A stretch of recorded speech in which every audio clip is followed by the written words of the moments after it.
Nachiyal Suganthi madam வணக்கம். வணக்கம் sir. விண்ணப்பத்தை கொடுத்துட்டீங்களா மேடம்? பூர்த்தி பண்ணி எங்க பகுதிக்கு வரல. லைவ்ல உட்காந்துருக்கீங்க, டிவியில உட்காந்துருக்கிறேங்கிறதுக்காக பொய் சொல்லிடக்கூடாது. ஃபார்மை கொடுத்துட்டீங்களா இல்லையா? இல்ல, என்னை பார்த்து இந்த கேள்வியை நீங்க எழுப்புறது பொய் உண்மை அப்படிங்கிற கேள்வியை என்ன பார்த்து எழுப்புவதற்கு என்னுடைய முதல் கண்டனத்தை நான் தெரிவிச்சுக்கிறேன். வந்துருச்சுன்னு சொல்ல போறோம், ஃபில் பண்ணி கொடுத்தோம்னா ஃபில் பண்ணி கொடுத்துறோம்னு சொல்ல போறோம். ஆனால் ஒரு கட்சி சார்பில் வந்திருக்கிறவங்கள நீங்க பொய் சொல்றீங்க அப்படின்னு ஒரு விவாதத்தை சொல்வதே பொய் சொல்லாதீங்கன்னு ஒரு சொல்றேன். கடுமையான தாக்குதலாக நான் பாக்குறேன். ஐயோ, எடுத்தவனே தாக்குதல்ன்ட்டு என் மேல தாக்குறீங்களே. விண்ணப்பம் வந்திருக்கான்னு நான் கேட்டிருக்க கூடாது, அதுதானே கரெக்ட்? இல்ல, விண்ணப்பம் பூர்த்தி செஞ்சுட்டீங்களா இல்லையா, பொய் சொல்லாதீங்கன்றீங்களா? பூர்த்தி செய்தீங்கன்னா அது கரெக்ட். அது பொய் சொல்லாதீங்க. கொடுத்துட்டீங்களா மேம்? ஃபில் பண்ணி கொடுத்துட்டீங்களா மேம்? வார்த்தையை திரும்ப பெற்றிருக்கிறேன். ஃபில் பண்ணி கொடுத்துட்டீங்களா? இன்னும் என் பகுதிக்கு வரல. நான் களத்துல வேலை பார்த்துக்கிட்டு இருக்கேன், ஆனா என் பகுதிக்கு இன்னும் வரல. அப்படியா? சரி மேடம். இப்ப சார் சொன்னார் இல்லையா, இது ஒரு வகையில் வாக்களிக்கக்கூடிய உரிமை குடிமக்களுக்கு மட்டும்தான் இருக்கணும் அப்படிங்கிறதுக்காகத்தான் அதனுடைய பூர்வீக கிளைகளை எல்லாம் கேட்கிறாங்க. அதற்கான உரிமை தேர்தல் ஆணையத்துக்கு இருக்குன்னு சொல்றாங்கல்ல. இப்ப இது ஒரு சிக்கலை ஏற்படுத்தாதா மேடம்? சார், இது சிக்கலை ஏற்படுத்தும் அப்படிங்கிறத நம்ம டிவி விவாத நிகழ்ச்சிகளில் இதை விவாதிப்பதை விட திமுக இது உங்களுக்கு கோர்ட்டுக்கு போனாங்க இல்லையா, சுப்ரீம் கோர்ட்ல போய் இவங்க ரிட் மனு தாக்கல் செய்திருக்கிறார்கள். அந்த மனுவுல எங்களுக்கு 4 காரணங்களை சொல்லி அவர்களுடைய வழக்கறிஞர் கபில் சிபல் பேசியிருக்காரு. ஆனா எந்த ஒரு இடத்துலயுமே இது சிஏஏ அமல்படுத்துற ஒரு ப்ராசஸ் அப்படிங்கிறத கோடிட்டு காட்டல. அதற்கான காரணத்தை திமுக இன்ன வரைக்கும் சொல்லவே இல்லை. அப்ப என்ன அப்படின்னீங்கன்னா, உண்மையிலுமே இந்த எஸ்ஐஆர் அப்படிங்கிறது நம்மளுடைய தமிழ்நாட்டில், ஏன்னா ஒரு பார்டர் மாநிலத்தில் இருக்கின்ற மாநிலங்களுக்கு இருக்கின்ற பிரச்சனை தமிழ்நாடு மாதிரி ஒரு மாநிலத்திற்கு இருக்கிறதா அப்படிங்கிற ஒரு கேள்வி மிக முக்கியம். அப்போ ஒரு பீகார்ல இருக்கிறதோ, இந்த பக்கம் ராஜஸ்தான்ல இருக்கிறதோ, அந்த பக்கம் அசாம்ல இருக்கிறதோ, அங்க இருக்கின்ற அந்த பார்டர் பிரச்சனையை கொண்டு நீங்க தமிழ்நாட்டுல இங்கேயும் உங்களுக்கு இப்படி நடக்கலாம், இங்கேயும் நீங்க சிஏஏ இம்ப்ளிமெண்ட் பண்ணப்படலாம், அதனால உங்களுடைய குடியுரிமை போயிடும் அப்படின்னா நாம எல்லாருமே இன்க்ளூடிங் அரவிந்தாக்ஷன் நம்ம என்ன பண்றோம் அப்படின்னீங்கன்னா, நாம ஆக்சுவலா ஒவ்வொரு சிட்டிசனையும், ஒவ்வொரு இந்திய சிட்டிசனையும் நம்மளுடைய அரசியல் லாபங்களுக்காக அவர்களை பயமுறுத்துகிறோம். You should educate them. Instead நீங்க என்ன பண்றீங்க, அவங்கள த்ரெட்டன் பண்ணிட்டு இருக்கீங்க. சிஏஏவால உன்னோட இது போயிடும், எஸ்ஐஆர்ல இப்படி போயிடும், எஸ்ஐஆர்ல அப்படி போயிடும். ஆனா நம்ம என்ன பண்ணோம், ஒரு எஸ்ஐஆர் ஃபார்மை இந்நேரம் தமிழக அரசு என்ன பண்ணிருக்கணும், தமிழக அரசாங்கம் என்னென்னமோ விளம்பரங்கள் தன்னுடைய சுயலாபத்துக்காக செய்து கொண்டிருக்கிற இடத்தில் ஒரு எஸ்ஐஆர் ஃபார்மை எப்படி ஃபில் அப் பண்ணணும்னு ஒரு எஜுகேட் பண்ணிருக்கலாம். நாச்சியால் சுகந்தி மேடம், குறுக்கிடுறதுக்கு மன்னிக்கணும் மேடம். சிஏஏ அண்டை நாடுகளில் இருக்கக்கூடிய இந்தியர்களுக்கு குடியுரிமை வழங்குவதற்காக உருவாக்கப்பட்ட திருத்தம் அது, சரியா? அதுக்கும் இப்ப நடக்கக்கூடிய எஸ்ஐஆருக்கும் தொடர்பு கிடையாது. நான் சிஏஏ பத்தியே நான் பேசல. இந்த அரசாங்கம் இன்னும் நடைமுறைப்படுத்தாத என்ஆர்சியை குறித்து தான் நான் பேசுறேனே தவிர சிஏஏ பத்தியே நான் பேசல. நீங்க ஒருவேளை தவறா புரிஞ்சுக்கிட்டீங்களோ நான் நினைக்கிறேன். இல்ல, நீங்க குடியுரிமை அப்படின்னு வரும்போது directly or indirectly related with சிஏஏன்னு வச்சுக்கோங்க. அந்த புரிதலில் தான் நான் இதை பேசுறேன். பட் டாக்கிங் அபவுட் என்ஆர்சி அப்படிங்கும் போது என்னுடைய குடி உரிமையை நான் நிரூபிப்பதற்கு இந்த எஸ்ஐஆர் தான் மேற்கொள்ளணும் அப்படிங்கிறது கிடையாது. என்னுடைய குடியுரிமையை ஒவ்வொரு இந்திய குடிமகனும் குடியுரிமையை நிரூபிப்பதற்கு பல்வேறு வகையில ஆதாரங்கள்ல நம்ம சர்டிபிகேட்டை கொடுத்துக்கிட்டு இருக்கோம் இல்லையா கவர்மெண்ட்டுக்கு. அப்படிங்கும் போது நம்ம ஏன் அது அப்படி நம்மளோட குடியுரிமை நிரூபிப்பதற்கான ஒரு இன்டைரக்ட் ப்ராசஸ் தான் இந்த எஸ்ஐஆர்னு சொல்லிட்டு why should we threaten people? அதான் என்னோட சிம்பிள் क्वेश्चन சார். அப்ப இதுதான் இத தேர்தல் கமிஷனோட நோக்கம், சென்ட்ரல் தேர்தல் கமிஷனோட நோக்கம் இதுதான் அப்படின்னு சொன்னா, அதை ஏன் திமுக தன்னுடைய ரிட் மனுவுல இதுதான் மிக முக்கியமான பிரச்சனை அப்படிங்கறத ஏன் சொல்லல? அப்புறம் இந்த இவங்களோட வாக்குரிமை போயிரும், பட்டியலினத்தவர்களோட வாக்குரிமை போயிரும், இஸ்லாமியர்களுடைய வாக்குரிமை போயிரும், பெண்களோட வாக்குரிமை போயிரும் அப்படிங்கறதெல்லாம் இன்னைக்கு வந்து அவங்க வந்து நடத்துகின்ற ஆர்ப்பாட்டத்தில் பொதுக்கூட்டத்தில் பேசுகின்ற போது இதை ஏன் இவர்கள் அந்த ரிட் மனுவுல போடல? அப்போ நீங்க பொதுமக்கள்கிட்ட ஒண்ணு பேசுறீங்க, அங்க கோர்ட்ல போய் ஒண்ணு பேசுறீங்க. கபில் சிபில் மாதிரியான ஒரு சீனியர் எபோவ் 50 lakhs ஃபீஸ் வாங்குற ஒருத்தரை கொண்டு போய் நீங்க ஆஜர் பண்ணி பேசிட்டு நீங்க ஏன் தவறான தகவல்களை கொடுக்குறீங்க? அப்போ திமுகவின் உண்மையான நோக்கம் இதுதான் அப்படின்னா அதை நீங்க உங்களோட ரிட் மனுல தாக்கல் செஞ்சிருக்கணும்ல. அரசு பாரதி போட்டதுல தாக்கல் செஞ்சிருக்கணும். அவர்கள் மார்க்சிஸ்ட் கம்யூனிஸ்ட் கட்சி போட்டிருக்காங்க, அவங்க அதெல்லாம் சொல்லியிருக்கணும்ல. காங்கிரஸ் போட்டிருக்குது, அவங்க சொல்லணும். இதெல்லாம் ஒண்ணு சேர்ந்துதானே ஒரே மனுவா விசாரிக்கிறாங்க. அப்ப இதுல ஏன் நீங்க சொல்லல அப்படிங்கிறது தான்.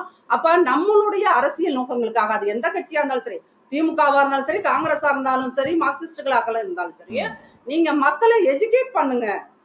எஸ்ஐஆர் எப்படி ஃபில்அப் பண்றது? நடைமுறை சிக்கல்கள், அட்மினிஸ்ட்ரேட்டிவ் ப்ராப்ளம் இருக்குது. இன்னும் அந்த பிஎல்ஓஸ்க்கு வந்து சரியான ட்ரைனிங் கொடுக்கல. அவர் பிடிஆர் சார் சொன்ன மாதிரி தேவையான அளவுக்கான ஃபார்ம்ஸ் வந்து இன்னும் பிரிண்ட் ஆகல. அந்த மாதிரியான அட்மினிஸ்ட்ரேட்டிவ் ப்ராப்ளம் நீங்க வந்து அட்ரஸ் பண்ணலாம் மீடியால. பட் இந்த எஸ்ஐஆர் ப்ராசஸே தப்பு தான் அப்படின்னு நம்ம எதுக்கு சொல்றோம் அப்படிங்கிறதுக்கும் அதற்கான சரியான காரணங்களை எல்லா கட்சியில் இருக்கின்ற அரசியல் தலைவர்கள் சரியாகத்தான் அதை எடுத்து சொல்கிறார்களா அப்படிங்கிறது தான் அதிமுகவின் வாதம். ஓகே ஓகே மேடம், சொல்லுங்க சார். நீங்க வந்து பயமுறுத்தக்கூடாது, மக்களை அச்சுறுத்தக்கூடாது, இது சாதாரணமான ஒரு விஷயம், நீங்க எஜுகேட் தான் பண்ணணும் அப்படின்ட்டு நீங்க முதல் சுற்றுல நீங்க சொன்னீங்க. சார் வந்து உங்களுக்கு சொன்னது நீங்க கேட்டிருப்பீங்கன்னு நினைக்கிறேன், தாமஸ் பிராங்கோ சார். ஒரு தேர்தல் ஆணையம் ஒரு பெரிய சீர்திருத்தத்தை மேற்கொள்ளும் போது அதுக்கான கைட்லைன்ஸ் என்ன அப்படிங்கிறது கூட கடிதம் போட்டாலும் கொடுக்கல, தகவல் அறியும் உரிமை சட்டத்தில் கேட்டாலும் கொடுக்கல, அவர்களுடைய இணையதளத்திலும் வெளியிடல.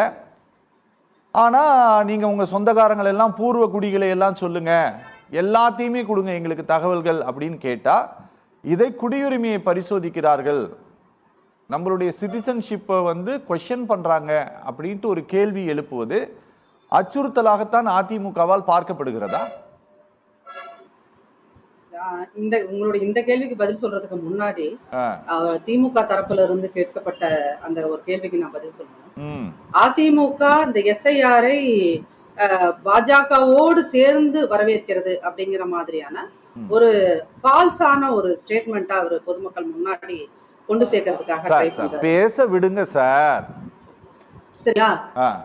அதிமுக கேட்பது இந்த வாக்காளர் பட்டியலில் இருக்கிறத நீங்க கிளீன் அப் பண்ணுங்க அப்படிங்கிறது தான். இப்ப உதாரணமா கொளத்தூர்ல நம்மளுடைய முதல்வரோட தொகுதியில கிட்டத்தட்ட ஒரு 9133 போலி வாக்காளர்கள் இருக்காங்க அப்படின்னு இப்ப டேட்டா கொடுக்குறாங்க.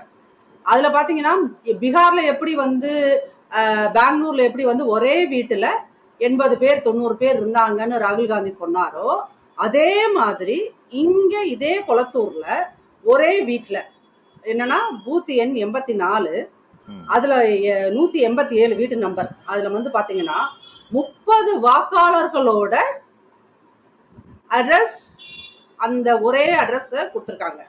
அப்போ நீங்க வந்து ராகுல் காந்தி சொல்கின்ற பெங்களூர்ல வந்து ஒரே வீட்டுல 80 பேர் இருந்தாங்க 100 பேர் இருந்தாங்கன்னு சொல்றதுக்கும் இங்க ஒரு எக்ஸாம்பிளுக்காக எடுக்கப்பட்ட கொளத்தூர்ல முதல்வருடைய தொகுதியிலேயே ஒரே வீட்டுல ஒரே அட்ரஸ்ல 30 பேர் இருக்காங்க அப்படிங்கிறதையும் நீங்க இது எப்படி பாக்குறீங்க? திமுக இதை எப்படி பார்க்கிறது? நீங்க வந்து இந்த 30 போலி வாக்காளர்களையும் நீங்க ஓட்டு போடுறதுக்கு அனுமதிக்கணும், அப்படி அனுமதிச்சுதான் நாங்க வந்து முதல்வர் ஆகணும் அப்படின்னு நீங்க சொன்னீங்கன்னா அந்த இடத்தில் அதிமுக இந்த மாதிரியான போலி வாக்குகளை கிளீன் அப் பண்ணணும் அப்படிங்கிற ஸ்டாண்ட்ல தான் இந்த எஸ்ஐஆரை வரவேற்கிறோம். சரிங்களா?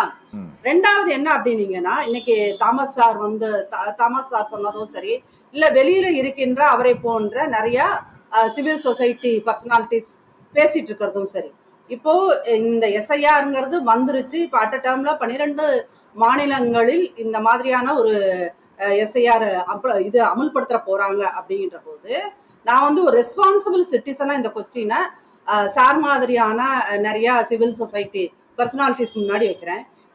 ஏன்னா இந்தியா முழுக்க இந்த மாதிரியான மனித உரிமை அமைப்புகள் சிவில் சொசைட்டிஸ் வந்து இருக்கிறீங்க.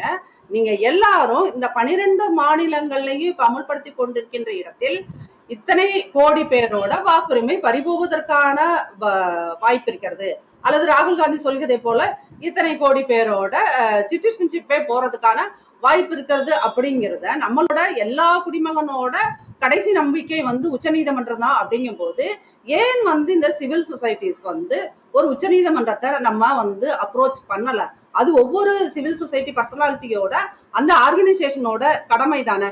அப்போ நம்ம பொதுமக்களிடையே வந்து உங்க சிட்டிசன்ஷிப் போறதுக்கு வாய்ப்பு இருக்குது. நீங்க 12 டாக்குமெண்ட்ஸை கொடுத்தாலும் 13 டாக்குமெண்ட்ஸை கொடுத்தாலும் இதை எல்லாமே தேர்தல் ஆணையம் புறக்கணித்து விட்டு உன்னுடைய சிட்டிசன்ஷிப்பை தூக்கி விட்டுரும் அப்படின்னு நம்ம சொல்லுகின்ற போது இவ்வளோ அச்சப்படுகின்ற நாம், இதுல எனக்கும் பங்கு இருக்குது, தாமஸ் சாருக்கும் பங்கு இருக்குது, ரஜினிக்கும் பங்கு இருக்குது, அவர் நிஜாமுதீன் சாமுக்கும் பங்கு இருக்குது. அப்போ இது வந்து நம்ம ஒட்டுமொத்தமா எல்லாரும் பயந்துட்டு இருக்கிறதுக்கு சிவில் சொசைட்டிஸ் இந்தியா ஃபுல்லா இருக்கிற இந்த மாதிரியான சிவில் சொசைட்டிஸ் நீங்க ஏன் வந்து இந்த விஷயத்த வந்து பெரிய அளவுக்கு முன்னெடுக்கல? அப்போ இப்ப தமிழ்நாட்டுல மட்டும்தான் இந்த ப்ராப்ளம் வந்து இந்த அளவுக்கு நம்ம பேசிட்டு இருக்கோம். பக்கத்துல பாத்தீங்கன்னா மேற்கு வங்கத்துல தீதியும் இந்த பிரச்சனையை பத்தி பேசுறாங்க.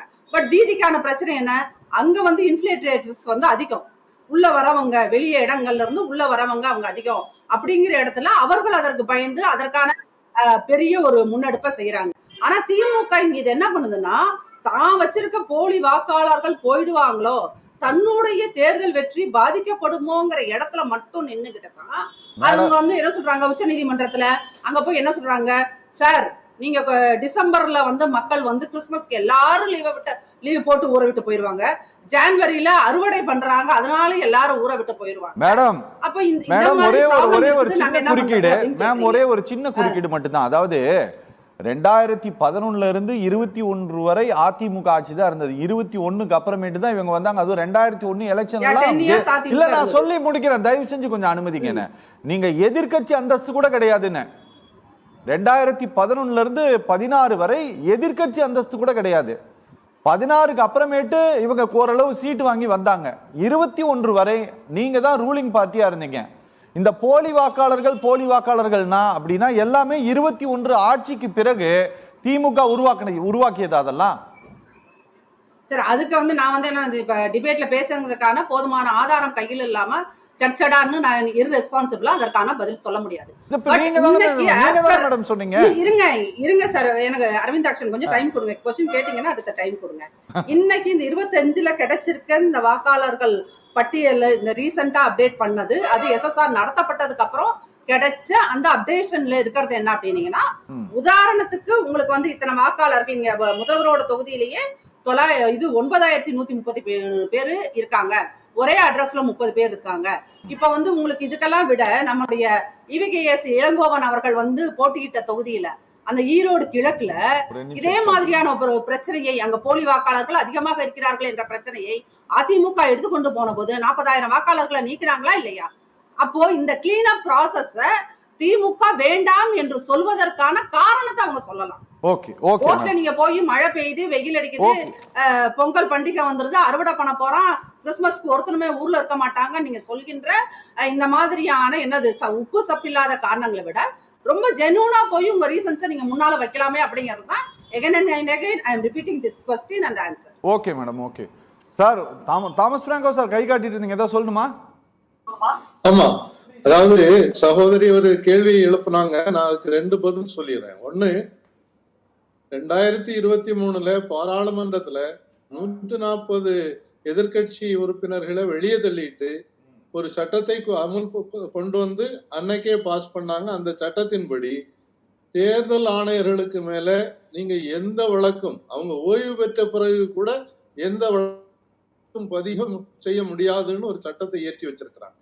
அதனால இன்னைக்கு அவங்க எந்த அடாவடித்தனம் வேணாலும் பண்ணிட்டு இருக்கிறாங்க. உச்ச நீதிமன்றம் கூட அவங்கள கேள்வி கேட்க முடியல. உச்ச நீதிமன்றத்துல சிவில் சொசைட்டி கேஸ் போட்டிருக்குதா?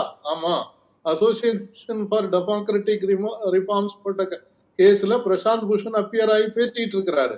அங்க போய் பீகார்ல செத்து போனவங்கன்னு சொன்னவங்க 2 பேர் இந்த உயிரோட இருக்காங்கன்னு கூட காட்டியாச்சு. ஆனா உச்ச நீதிமன்றமும் இன்றைக்கு தேர்தல் ஆணையத்தை கண்டிப்பதற்கு தயங்குகிறார்கள். அவங்க சொன்னதை கூட தேர்தல் ஆணையம் ஏத்துக்கிடல. ஆதாரம் எடுத்துக்கிடுங்கன்னு சொன்ன பிறகு தேர்தல் ஆணையம் என்ன சர்க்குலர் போடுது? முதல்ல எடுத்துக்கிடல, அது பிறகு 10 நாள் கழிச்சு சரி நாங்க எடுத்துக்கிடுறோம்னு சொல்லிட்டு அதுல என்ன போட்டிருக்கிறாங்க, ஆதாரம் எடுத்துக்கொள்ளுகிறோம், ஆனால் அது ஒரு குடியுரிமைக்கு சான்றாக அதை எடுத்துக்கொள்ள மாட்டாதுன்னு சொல்லி சர்க்குலர் போட்டு நீங்க உங்களுக்கு கொடுத்திருக்கக்கூடிய லெட்டர்லயும் இருக்கு பாருங்க, பின்னால இருக்கக்கூடிய இன்ஸ்ட்ரக்ஷன். Okay okay okay. அப்போ குடியுரிமையை சோதிப்பது என்பதுதான் அவங்க செய்துட்டு இருக்காங்க. இன்னைக்கு உச்ச நீதிமன்றமும் நீதியின் பால் இல்லை என்பதையும் வருத்தத்தோட தெரியுது. ஓகே.